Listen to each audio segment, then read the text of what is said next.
ईरानी वज़ीर ख़ारजा अब्बास अराग़ची मुआहदे पर रज़ामंद हो गए। अमरीकी मीडिया ने बड़ा दावा कर दिया। रिपोर्ट किया कि मुआहदे की सुप्रीम लीडर और कौमी सलामती काउंसिल से मंजूरी दरकार होगी। सदर ट्रंप ने भी आइंदा 48 घंटों में डील हो जाने का दावा कर दिया।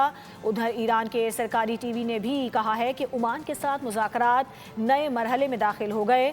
दोनों मुमालिक मुफाहमत के करीब हैं। सालिसों की काविशें रंग लाने लगी।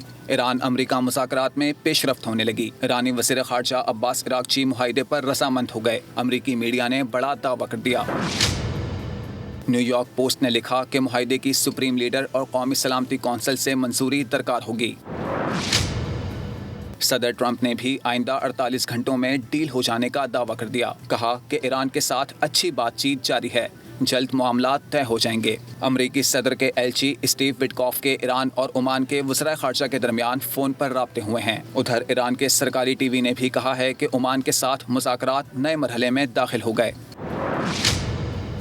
दोनों ममालिक मुफाहमत के करीब हैं। ताहम ईरानी नशरियाती इदारे ने दावा किया है कि ओमान के साथ किसी भी मुआहदे से आबनाए हरमुज़ फौरी तौर पर दोबारा नहीं खुलेगी। हरमुज़ में जहाज़ रानी के इंतज़ामात से मुताल्लिक मुज़ाकरात सिर्फ तेहरान और मस्कत के दरमियान हो रहे हैं, उनका अमरीका से कोई ताल्लुक नहीं। सब्सक्राइब करें और बेल दबाएं ताकि कोई खबर रह न जाए।